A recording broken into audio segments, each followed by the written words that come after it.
Chevy, there's 1,000 stories about Chevy, and probably all true. And he did not really want to be there. That's, and the hours were long and all that stuff. And I was like, well, you don't have to be here if you don't want. Well, I think that's sort of, and I'm not particularly interested because it's Chevy Chase. I'm interested just in sort of what it's like to make a comedy also when there's complexity, personality-wise. You have a very bubbly, kind of extroverted presence about you. Did you find yourself trying to kind of compensate for some of that, trying to fill in holes? How do you... I think it started off that way. Yeah. And then, now, it's in the book. Yeah. We just fight each other physically. That happened. Yeah. No, Yeah. we did. Actually. Yeah. We didn't swing, but he always wanted to kind of, like a horseplay wrestle. He's like, Right. come on, let's fight. And I'd be like, all right. I'm bigger than you. Barely. Younger and stronger, yes. some might argue also. Body fat percentage, same height. But it was, everything you just said. There was a lot going on. And sometimes you'd walk into set and be like, I wonder how this day is going to go. Wow. It was, my poor wife had to sit and listen. I was going to say, what was it like when you got home? After the 17 hours, my wife had to hear everything all the time. Got to hear. Yeah. And also, the hours were, the hours were a lot because we were making movies every week. Right. And so we were always behind. And so if people, if personalities got too spicy, it could fuck things up. And that happened. And then, he left the show, or he was off the show. It's Mayim Bialik's breakdown. She's gonna break it down for you, because she knows a thing or two. And now she's gonna break down. It's a breakdown. She's gonna break it down. Should I do the music? Yeah. Can you sing the music? Go ahead. You shook me up. No. Long. Hi, I'm Mayim Bialik. I'm Jonathan Cohen. Welcome to our breakdown. I don't know if we can pay for that song. Please, I will pay for it. Please, we break things down so you don't have to. Today we're breaking down Joel McHale. We're breaking it down because my knees are already broken down. I'm not going to even bother to read his bio. Don't. While he sits here. Read the Wikipedia page. But you were born in Italy, huh? You were born in Rome. It's very interesting. Okay, you went to the University of Washington. Now tell me about Rome. Oh my goodness. What are you, like a molecular biologist or something? You're a brain surgeon? I'm a neuroscientist. I have a doctorate. He may be our most difficult guest to date, which is great. Listen, Jonathan Donovan. Hats indoors. Still cool. When did you move from Italy back to America? Right after I did 8.5. Wow. The Fellini film. Yeah. And after that, I was just like, I'm out of here. It's too much. It's too corrupt. And then I did La Dolce Vita.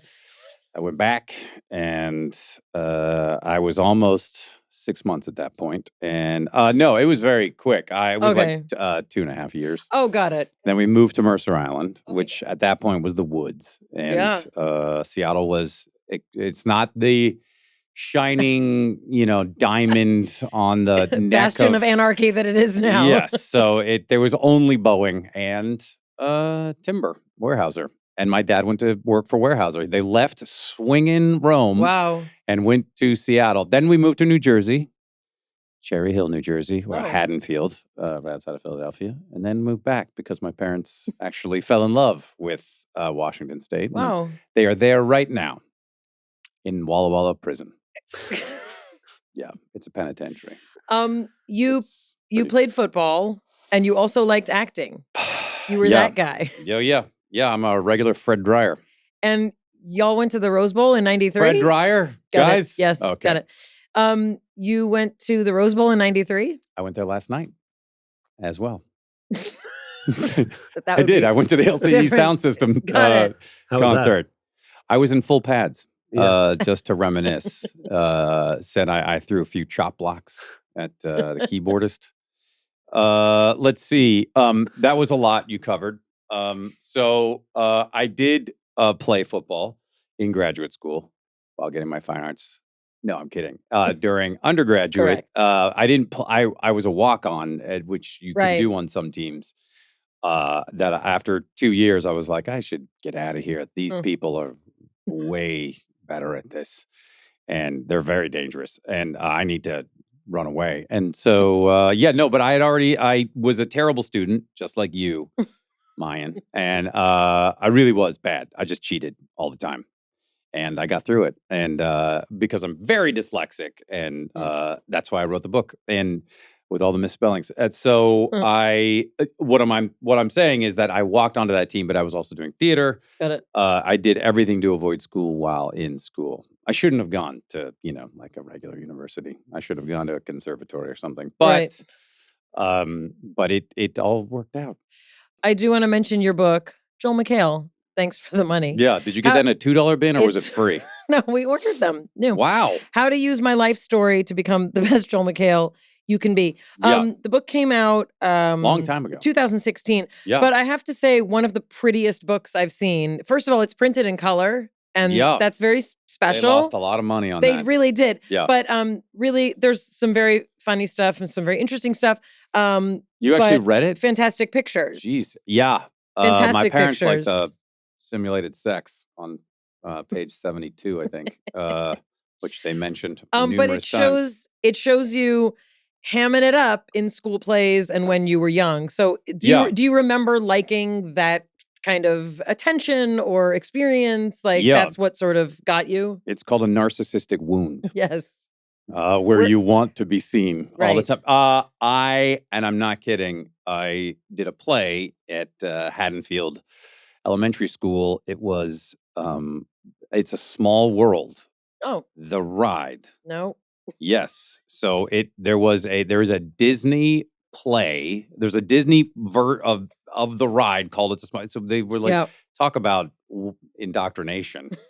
Like, you're like, come, you've ridden the ride, now be in the play. And I auditioned for the role of a monkey and a snake and a Swiss bell ringer. And I got and no one else wanted to do it, so I did all three. And my parents were like, look at this Pam. And it's all I ever really wanted to do. And I love sports. So I love so those are the things I could do. Right. And then, but fucking A, if I tried to spell the word thorough or though, I was like, fuck you. Yeah. So that's kind of what I wanted to ask, because some people do anything they can to avoid school just for many reasons. You didn't have a notion though that you were dyslexic. I mean, no, it was the 70s and 80s. Right. So what did it feel like? Dumb shit syndrome. Yeah. That's what they literally, I was like evaluated and they were like, he's a slow starter. Oh. And then when my son was diagnosed with it, the doctor was like, so which one of you is it? And I was like, yeah, you're describing everything that and she was like, yeah, it's passed down. Huh. And I told also known as genetic, if you want the technical term. Yeah, true. And so my poor wife, who's she's as can read as fast as you, not Jonathan. That guy. Look at the glasses. And what am I saying is that they literally said he's a slow starter, which my kid's doctor was like, I cannot believe they called you slow. And I was like, yeah, can you believe that? And so that's how they just were like, well, too bad. Right. There was no sort of way to, I remember they were like, just move your finger along with the word and stuff like that. And they didn't equip you with anything. So I was very lucky because, I had sports and I had the narcissistic need to be seen on a stage. And so that was my escape. Well, I'm curious. I had pretty much the exact same thing. Oh. But in Canada. They were very polite about it. They were like, oh, hey there. So I don't know why I went to that. It's always Fargo. It's basically North Dakota. You're younger than me. A little bit younger. Were there? Well, I was curious about a couple things. One, how old was your son when he was diagnosed? So I'm just like wondering how many years ago was it for you that you like had that it was realization? early. It was first or second grade. I mean, it was right. It like was a right. normal age for them to say, "Oh, this kid is bright and needs some help. Let's figure out what's going on." Yeah. How did you you said cheated, so but like, I just got around it. I was very good at cheating. I was great at it, and I would just make deals with friends. And you're charming. Yeah, I'd be like, all right, so here's this Italian final. So let's. That was in college, and I just So did you have a very good auditory memory? Like, can you? Oh yeah. At that time, but with enough wine, I really tamped it down. It seems like there was a big flip in like, kids have other ways of learning. It seemed, I don't know, you know how when it's like, CDs came into the market, and then all of a sudden they couldn't get a record. The big breakthrough for me when my first go around at university, I went a couple times, didn't make it the first. There in the U.S. there was a library system for the blind that would send you books on tape. He's not blind. But that's the only way I would be able to get through is that I would get these books on tape and I could sort of follow along and listen, and then my auditory just got faster and faster, and then sort of. I mean, I don't know what I used to get. So I listened to like when I first moved here.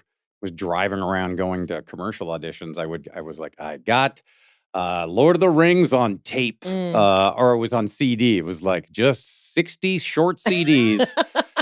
And I lost one of them at one point. I'm like, oh, fuck. I gotta. But did it impact your ability to like read scripts and memorize lines? Like, how did that impact your ability to perform?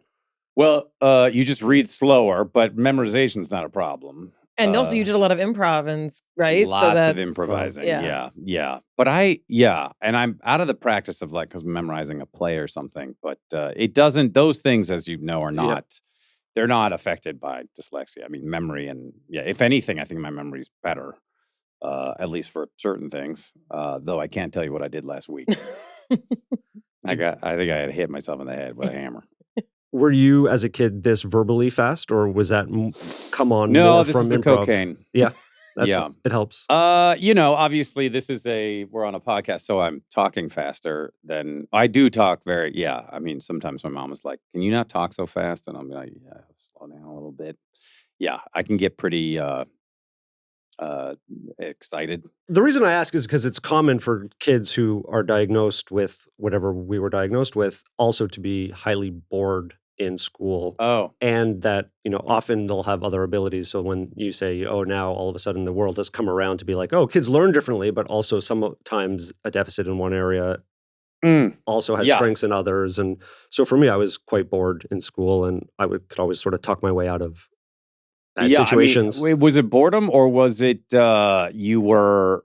Well, I was always kind of like, this huge ball of like confusion. I was like, ugh, and I always kind of hated it. I liked all the people for the most part, but didn't want to ever. When I'd sit in class, I'd be like, I would just glaze over. Like when I was in chemistry. Oh dear God. No, same. But you're a scientist, aren't you? I still had to get through chemistry. It doesn't mean it's my favorite thing. It was that plus the terror of like, how am I going to do whatever assignment is going to be given to me? Paper. There was a teacher in high school, an English teacher that did not assign papers. It was the greatest. So we would he would put on an album, like a spoken word album of like, and now a Samuel Clemens impression, and I'd be like, perfect class. Yeah, those were and Mayim's like, No, but great. but I think it's also like the fact that you did it was a local sketch show, right, in Seattle for several years. Yeah, like that's a long time. For I didn't that get kind here of gig. until almost 30. I mean, I arrived. Yeah, I got here in the summer of 2000 when I was 29. Okay. Wow. Yeah, I had to make up for lost time. Yeah, no kidding. When did you get the soup? 2004. Okay. Yeah. And so in that time, you did commercial auditions, like you kind of did, you walked that beat. Yeah, I couldn't get an agent. So I did a lot of plays and just did a lot of hustling, and as actors do. And then I did get a commercial agent, AKA, thanks you guys, Doug Ely and Mike Abrams. they are. I think they're still going, and they took they literally. I remember going like because I had like a reel from the. I thought, I was on a show. I literally was on a show, and it's a local show. And then I had local, I had some commercials, and I would go and like have the tapes edited, and like here's my tape, and then everyone passed, and everyone passed except for AKA, and then I began booking commercials, and I remember thinking, and I couldn't get whatever they call a legitimate agent, which is a terrible way of saying a theatrical agent. And so I just thought, well, I'll just be the greatest commercial actor of all time. Were you making a living? Yes. Oh yeah, it was good. Wow. It was the first time I started making. Yeah, I made a lot. There was a lot of commercials, and so I did like 200 of them. So, what? Oh yeah, I did 60 Burger King ads. Really? Yeah, a bunch of McDonald's ads. Not at the same time, guys. It's water under the bridge. So then with the soup, because the wonderful casting director at E, her name's Annie, was Annie. She's still alive, as far as today goes. She is one of my favorites, and she would bring in. She would see like actors on TV. Wow. And go on commercials and be like, that person can do our, celebrity oops. Got it. Panels. And then I booked the soup with no agent. Mayim Bialik's Breakdown is supported by Athletic Greens. I use Athletic Greens literally every day. I started taking Athletic Greens because I was one of those people who was taking a million different pills just to get full body nutrition. What is Athletic Greens? Well, all you have to do is take one delicious scoop and you absorb 75 high-quality vitamins, minerals, whole food source superfoods, probiotics, and adaptogens to start your day right. This special blend of ingredients supports gut health, your nervous system, your immune system, your energy, recovery, focus, aging, all the things. It's lifestyle friendly. That's one of my favorite things. So whether you eat keto, paleo, vegan, dairy-free, or you're gluten-free, this is for you. And contains less than 1 gram of sugar, no GMOs, no nasty chemicals, no artificial anything, and it still tastes good. AG1 is a micro habit with macro benefits. It's something you can do every single day to take great care of yourself. Right now, reclaim your health and arm your immune system with convenient daily nutrition. 1 scoop in a cup of water every day. That's it. No need for a million different pills and supplements to look out for your health.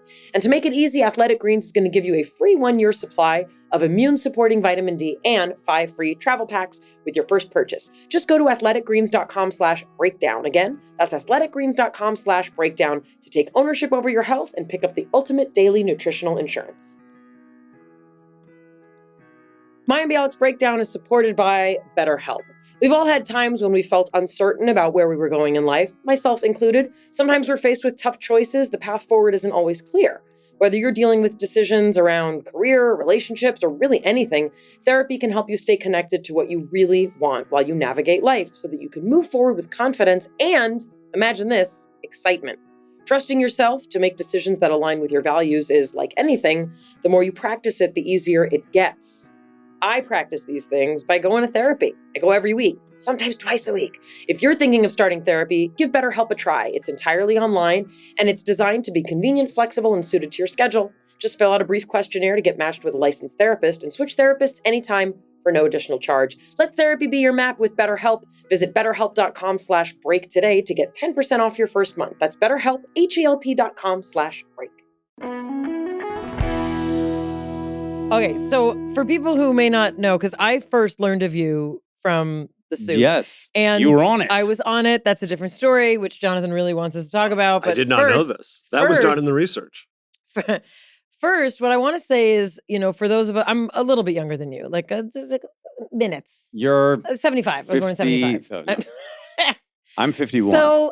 So for those of us who enjoyed Weekend Update, let's say, on SNL, yes, which was, like a funny take on news. Like that was a thing that I liked. I often liked that, as a feature of SNL. And I don't know if you like that comparison, but for me, the soup was like that, but like sharper, stranger, smarter. I would say stranger. It was stranger, but no, there was something about, I mean, for people who don't know, like you were the guy and you would go through stories and things and you kind of had your own kind of mystery science version kind of they did. Take on it's it. But, shocking how much they just let us But do. I'm going to say you were hilarious. Oh, thank you. No, like this was like, for people, again, like it was a quirky thing. Like if you were into quirky humor, if you were into like kind of a strange take on culture, which I was, like, it really filled like a gap for me because mainstream television didn't have people like you. And it was like, you were cute, but smart. Like he was that guy. He was that guy that you see at a party and you're like, oh, he's hot, but like, oh, he's so smart. I mean, quirky. Anyway, so this sort of became your life for over a decade. Yeah. You did this. 12 years. It never got old for me. I don't know how you felt. It got old for E. Yeah. They were done with it. How was that show structured? Like you had writer, like there was a room. Yeah, you did stuff. Like how did it work? Well, Greg Kinnear started Talk Soup way back in '91. Yes, and when I got it wasn't called The Soup when I booked it. It was called the What the Awards, which is a terrible name. It was supposed to be like the What the Hell Awards, but they didn't want to say it's H-E-double put hockey that in sticks. there. So people go like, huh? They go, what is it? And I'll be like, what a great name for a show. One you have to keep having to tell people. So then the president at that point was fired for embezzling, I think. And then they brought in this new president, Ted Harbert, and he was like, what is this? Call it The Soup. And he let us do what we wanted to do. So there was it was such an odd thing to be going from commercials to a thing where they were like, well, you're going to do this 5-minute presentation and because that's what it was. It was just a pilot presentation at that point. And they're like, so what do you want to do? And we're like, they were like, here's some clips we can use. And that's how it kind of just came together. And then they started hiring, literally 2 of the writers were just producers on other shows. And they are, to this day, I work with them right now, Boyd Vico and Brad Stevens. And they are 2 of the funniest people on this planet, way smarter than me. And anyway, but yeah, we did it. Yeah. Also, my friend Dominic DeLeo, who played Mankini, I've known since 5th grade, since we went to Catholic school in Mercer Island. And early on, we were like, what's our opinion of all these things? And it was also the open frontier of reality shows where there was no rules. And Whitney Houston, God rest her soul, that show, a publicist would throw themselves off a bridge if they were allowed something like that now. So like Flava Flav with, with the flavor of love. No, it was insane. I mean, a woman just pooped walking upstairs and then they aired it. It doesn't happen. And that's when The Bachelorette and The Bachelor started, which was no, you're old school. Yeah, it's going way, and now you're like, but The Bachelorette's still there. Right. Yeah, and so the Kardashian, all that started back then. What was fame like then? Oh, I was so excited. I was like, no one watched the show for about a year. Right. So I would kind of call out my friends from high school. I'd be like, anyway, that was a signature joke for Dean Scalzo. Dean, and then so we were kind of entertaining ourselves. But when I think it was, when people, when the first time when people started recognizing me for that thing, I was like, oh fuck, it's working. And but I remember one of the reporters said, hey, I just interviewed Julia Roberts. She wants to let you know she will never come on the show, but she watches it every week.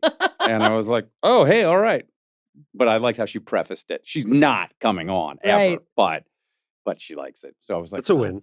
It was, I mean, whenever, I don't know, I get that some famous people are extremely introverted, and I understand how it is a lot of pressure and stuff like that. When you are this guy, an extreme extrovert who's okay with that. But it's always weird to me that we're like, when celebrities are like, oh, I just hate all the, I mean, I get it if you're, someone, Megan, you can't go out, but I'm not remember that problem. But and people get excited when they see you, like they Like this is or no. I mean, sure. People are like, but I'm like, C+, right? I'm like a C+ level. I don't think that. Well, yes. I don't think. Well, okay. Well, how do you define that grade? How do you get to a C+? We have many ways. Usually therapists help. That's true. I'll run it by my therapist. Just to validate. That kind of leads to sort of what my, next level of inquiry was. So I loved, what you did, and I'm assuming it was fun. It looked fun to me.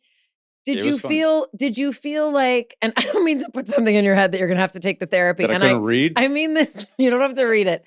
But was there part of you that was like, this isn't what I want to do? Like, this isn't acting. It's not exactly what I want to do. Oh, yeah. Yeah. I was for a while really worried. But then because Greg. What was the fear? Like, what was the worry? I was like, I'm just going to be, no one will ever take me serious as an actor. But I realized that I was just making, now when I look back, I'm like, more so I was like, Greg Kinnear did it.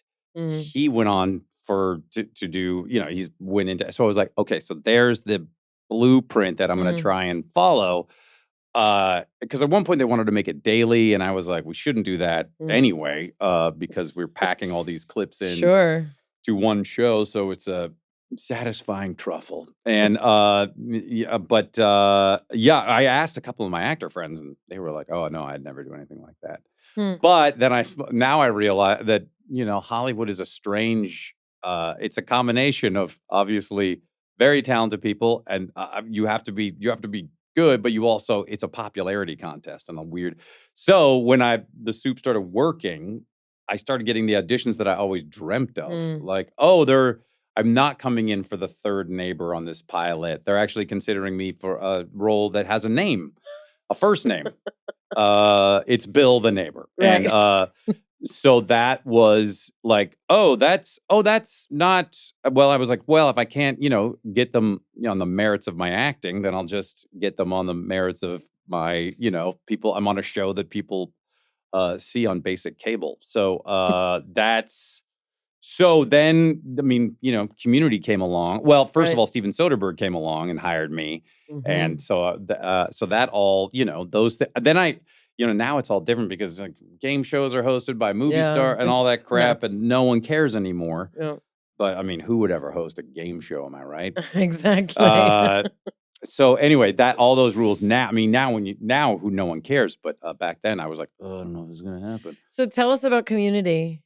Well, it stars me and Amy Poehler and Adam Scott, some little whippersnapper named Chris Pratt. What am I saying? That audition came along in 2009 in January 2009. Wow. Yeah, because we aired in September of 2009. Yes, that's correct. So you were still doing, were doing both for years. Yeah, for 6 years. Wow. They both pretty much ended at the same time. Yeah, I felt great. People loved Community. And there's also some things that people talk about a lot, namely like the Chevy Chase thing. What's your sort of like, what's your overarching sort of spiel that you give people when they ask about Chevy? Yeah, well, or just about like that experience. The whole experience. Well, I saw the script, and it was dynamite for a pilot. I couldn't believe how funny it was, and the jokes, and I thought it was just great. And I was like, I think I can do this, and I'm going to pursue it hard. And the Russos were they wanted me in it, so I championed me in it, so that really helped. And because NBC didn't want me, even though I worked for Comcast. Why? They were like, they didn't like when I did the big network thing, the network tests. They were like, and then I did it on tape, and they were like, okay. Wow. Yeah. I hate going on tape. I usually feel so much more confident in person, but sometimes they have very little creativity. They left the office, then they brought a camera into the office. So then they went and watched the same thing. Like, I could picture that on TV. Was there an alt that you were competing against? Like, did they have someone else, or was it just they weren't sure about you? Well, now we have talked about it because I went on his podcast. Michael Rosenbaum was it was between he and I. And he's a fantastic, insanely funny and very good man and so nice to meet. So it was very cool. Anyway, so and then Chevy got cast. And obviously the rest of the cast, Allison Brie she wasn't there until the first day of shooting the pilot. And and then, it was one of those things where I got the role and then we started casting and like Danny walked in and Danny Pudi he should have won every Emmy every year for what he was doing. And then Gillian, she walked in and fucking, I never was ever a person who was like, oh, and then they walked in, they opened their mouth and they're like, oh, they got it. And that's how, like, she was so good at playing the wounded bird kind of thing for that role. And then, of course, a vet was like fucking so funny. It was an incredible ensemble. Yeah, and then Donald, his career tanked.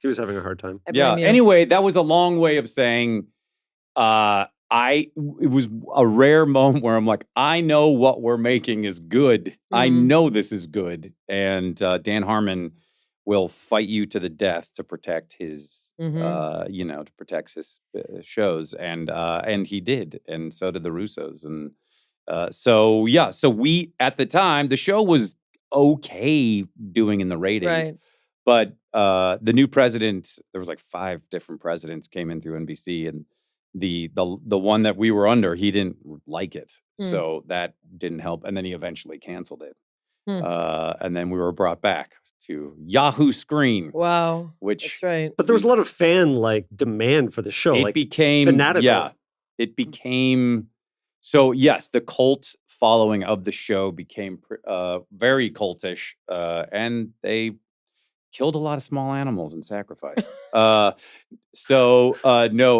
it was weird. No, so yeah, I remember we booked we filled the big hall at Comic-Con. And on a show, I mean, that's someone that's Big Bang Theory level, right?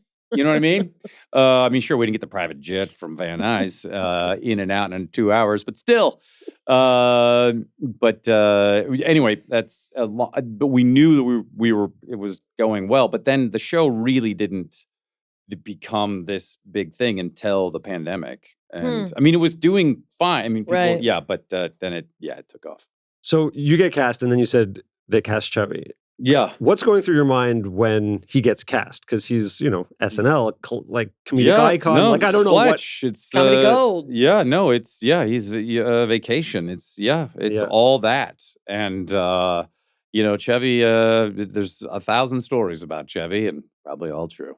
And he did not really want to be there. That's, and the hours were long and all that stuff. And I was like, well, you don't have to be here if you don't want. Well, I think that's sort of, and I'm not particularly interested because it's Chevy Chase. I'm interested just in sort of what it's like to make a comedy also when there's complexity, personality wise, because, your job, and look, I've worked on three shows with many years, and, there's all sorts of different permutations, but I'm curious, you have a very bubbly, kind of extroverted presence about you.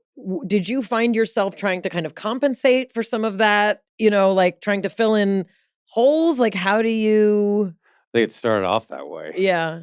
And then, now, it's in the book. We just fight each other physically.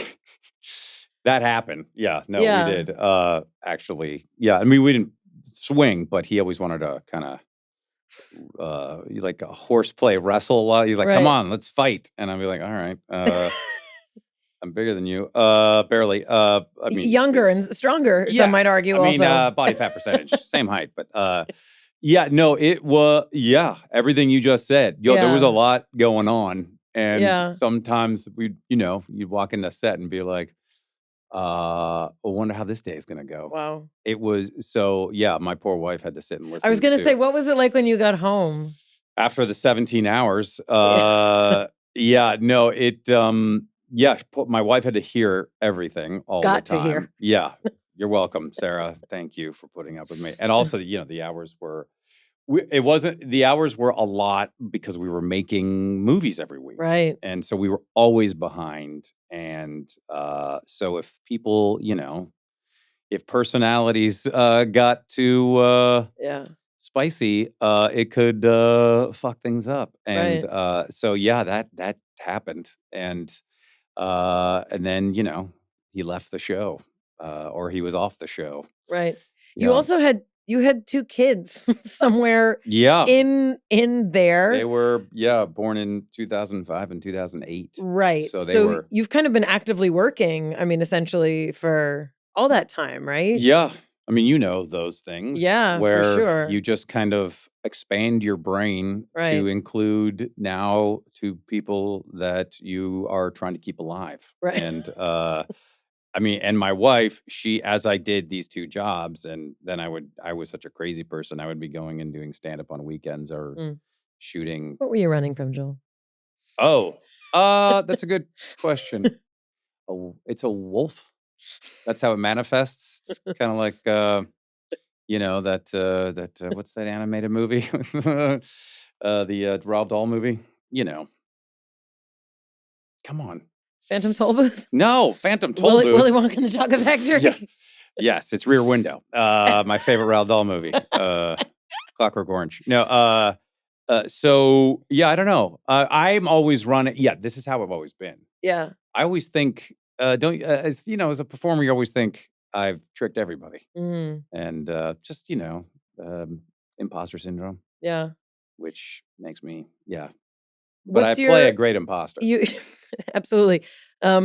What's your wife like? Because, I almost dated many men like you. Not that I wouldn't. Right. But I'm saying, like, growing up, as a teenager in the industry, like, there's a lot of actors and there's a lot of, like, large personalities. And I don't really have that. But I'm always curious. Jonathan's out of control. I am curious, kind of, because you've been with your wife a long time. Yeah, 29 years. Like, what's that balance like, personality-wise? Like, are you always joking with her? I do joke with her, but she's an extremely tough audience in the best way. Because way back when, I've dated people that laughed at everything I said, and I was like, "Oh, this is weird." It's like that Twilight. There's nothing to fight for if you already think I'm funny. Yeah, it's like that Twilight Zone episode where the thief realizes he's in hell, and he's like, "I'm winning at everything. I hate it." And so yeah, no, she's my friend described her as the adult in the room, and but she's not serious. She's like a normal adult. Yeah, she can be way sillier than me. But yeah, she's first she's beautiful. So I was like immediately like, who's that? And how can I trick her into liking me? And so then, and she's super smart, all that stuff. And for real, like smart, like you're smart, not Jonathan Smart. You're smart. And so she was just like, even like her voice, when I hear her voice, I'm like, that's just the greatest. And so she somehow, I mean, after 2 years, I don't know how, believe me, she married an actor with no job. And so not that smart. Yeah, what an idiot. And at that point, I was not on TV. And while we were dating, I got on TV. And I mean, like, literally people like asking her, like, what the hell are you doing with this maniac? And yeah, her family members like, you should really marry a rocket scientist or something. And then I got on TV, and it's such an interesting thing. Like, actors get treated like, fourth-class citizens, and then when they get on TV, they're like, "Oh, you're royalty." And so that, yeah, before we got married, I was like, "You're gonna have to, if you want to be with me, because I sure want to be with you, we got to go to New York or LA and at least try it." And so it was like we had a 5-year plan. Like, if things aren't working from 2000 to 2005, if it's not happening, we're moving to Rome. We're moving to Rome, where it's much easier and cheaper to live. And I know the language. I don't. And she was like cool with that. She was just ready to go. She was like, okay. And I mean, God bless her. I mean, so nice of her. And she got a job and supported me. She worked at a graphic design company. And That was her first job and here. And so, and she has been extremely patient with my mania and Mhm. my running away to get to go to the next job and saying Mhm. yes to everything. So, yeah, she's been extremely patient. Yeah. Do we have cool stuff now? Yeah. Yeah. Have you ever been in therapy or have you ever been in therapy together? No. I mean, not in therapy together. Got I it. started therapy last week. No, you didn't. I did. Yeah, it was great. I really liked it. Cured one session, right? Yeah, I just did that, and that was that. What drove you? I can get pretty anxious and because there is I mean, I do take on a lot, but I also love working. I love it. I really can't believe that people still pay me to Mm. entertain them, and tell fart jokes on stage or go on make fun of Anthony Anderson on To Tell the Truth. Got you again, dummy. And Ken Jeong, what? Hi, Ken. Yeah, I know you're gonna listen to this. Have you ever been on this podcast, dude? No, you haven't. Ha ha ha ha. Anyway, what am I saying? So yeah, I'm guessing. I mean, I realize now that everybody needs therapy Mhm. of some kind, Mhm. and yeah. So it's been great for 2 weeks. I go every day for 4 hours. No, you don't. No. You do I mean you have I wanted to also mention season 2 of Crime Scene Kitchen, Thank which is you. out on Fox. Mondays this summer on Fox. And also Animal Control. Animal Control. Which got picked up for a second season. It did. Also on Fox. Also on Fox. Fox likes you, which is great. And can you talk a little bit for people who haven't seen Animal Control about what it is? It's a very, very funny premise. It is a workplace comedy about they used to be called the dog catcher, right? That's what it's the people that go out and help remove or stuff like if you've got a coyote in your backyard or a snake, raccoon in the front yard, a raccoon, you forget that they're like, oh, there's an actual government agency that will help you out. And so that and I was like, oh, I thought that show had been around, and I was like, it hasn't.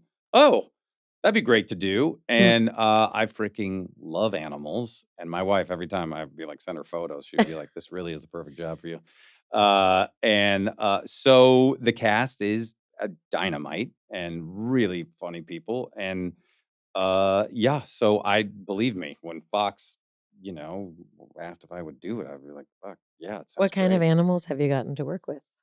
I did for the Super Bowl spot we did. Thank you, Super Bowl spot. I held a cougar.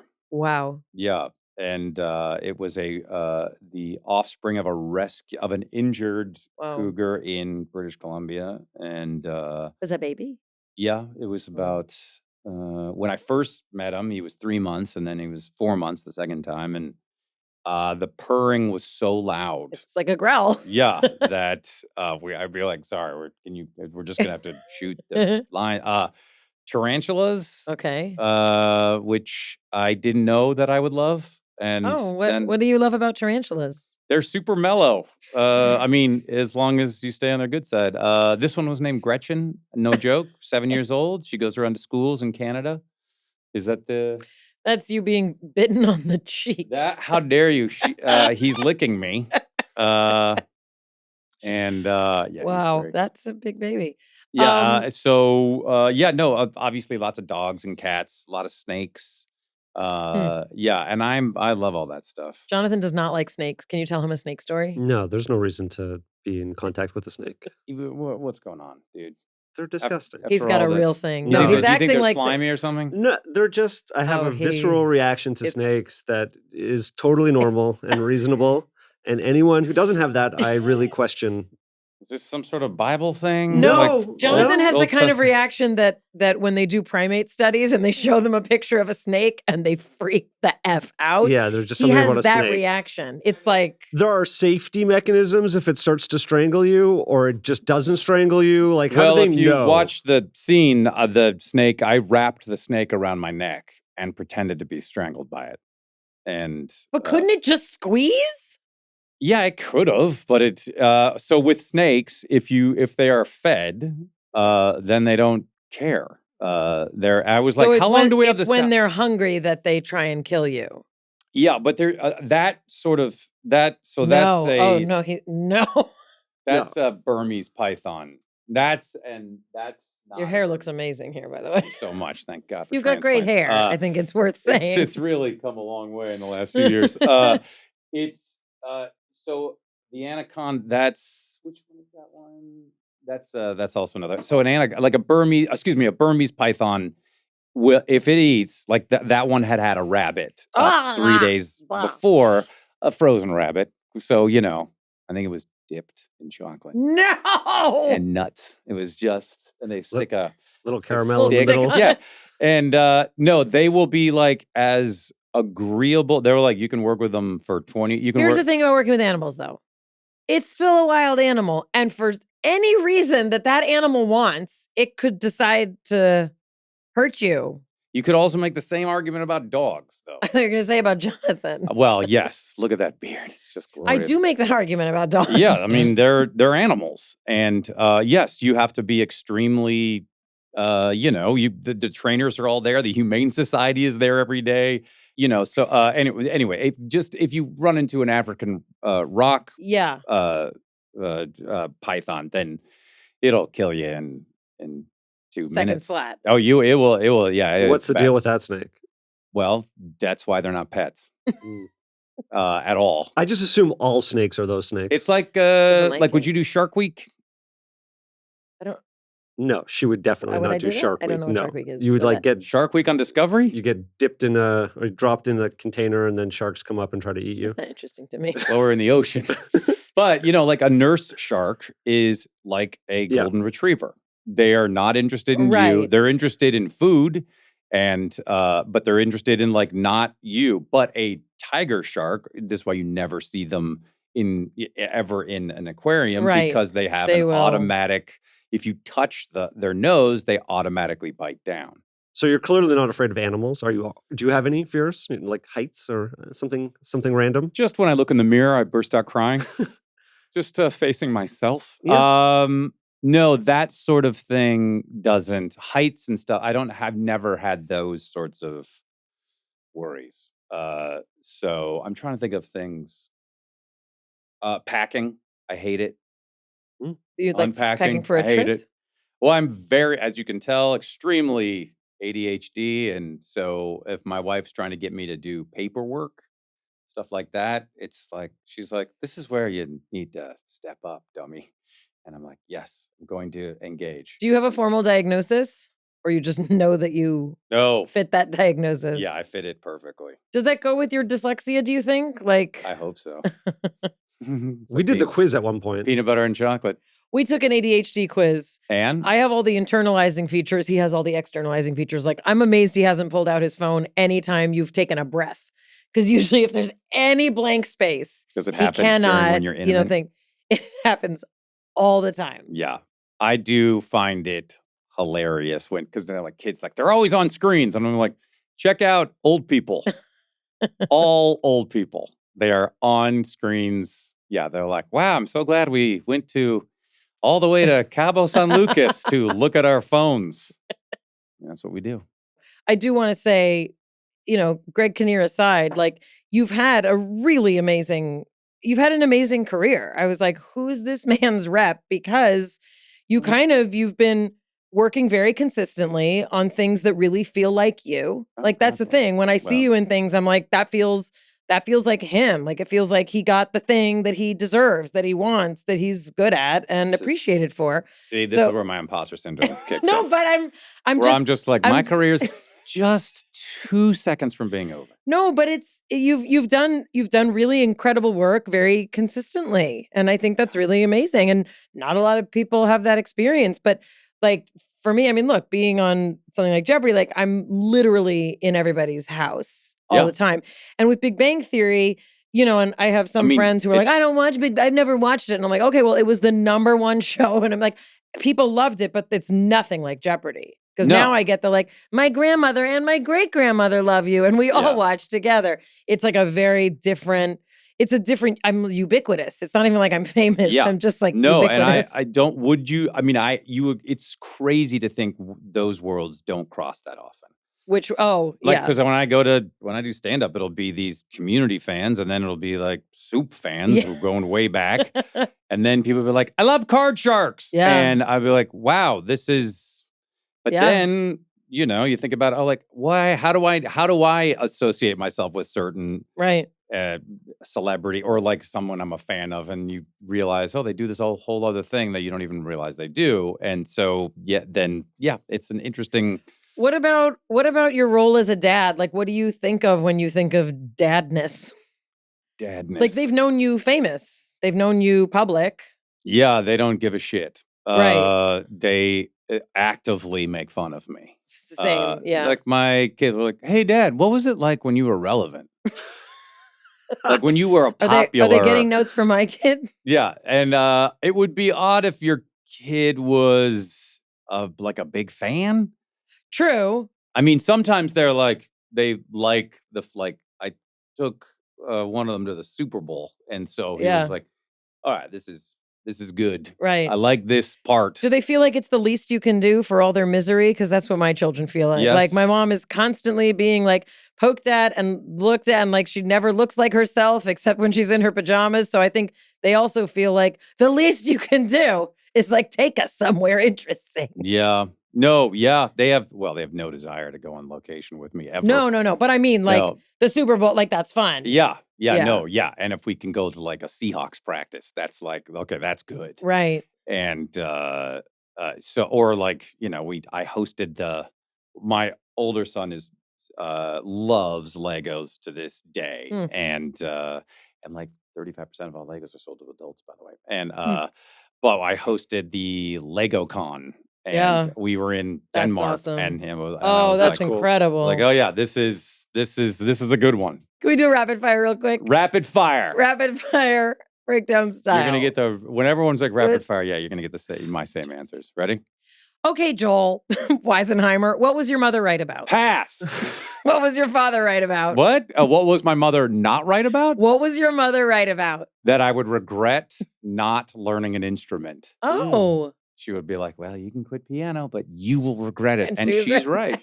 And then I see like Ed Helms like playing the piano. I'm like, "Fucking A, yeah, I really should have done that." What was your father right about? My dad said to me early on, he's like, "Sometimes you just need to tell people that they're shitheads." And if I said that right now, my dad was like, "I never said that, shithead." Location that promotes your best mental health. Location? Yes, location. When you're saying it like you've never heard that word. I didn't realize. No, I didn't realize there was a location. Where do you feel most healthy? Laos. Doesn't feel lousy. Okay, Narnia, probably. Great, I'll take that. Some people say like Joel. Some people say the ocean. The Oakwood. Some people say the mountains. Some people say like my kitchen. Oh, tennis court. Right now, yeah. You play tennis? No. Not pickleball? No, I don't play tennis. Yes, I play. I love tennis. And I rediscovered it recently, and I'm not kidding. I played as a kid a lot, and now it's all I think about. You don't play pickleball? See, this is the tennis player. players. No, because like it's fastest growing sport. I started playing pickleball in 1980. Thank you. That is my high roading because the sport was started in Washington State. We played it in PE. What? So my dad got pickleball. a backhoe and dug up our lawn, and we put in a pickleball court because they're smaller than tennis courts, and I played it all. Jonathan is currently aroused. That's what your dad was right about. Forget about that. Smoke your ass in pickleball. So my friends and I would do overhand when we were in high school. We would just do all overhand serves. Oh, that's not allowed. Yeah, well, no, because you guys are playing an old man's game. Yep. You're like dink, dink, dink, dink, the noise. And we're like, what are you guys talking about? Can't hurt your shoulder. Yeah. Do you have a mantra or do you have a saying that you like? Yes. Fuck shit up. Who's been your Hicks from Aliens. Yeah. Yeah, that's right. Who's been your best spiritual teacher? Hicks. You've seen Aliens, right? No. You've never seen Aliens? No. Okay.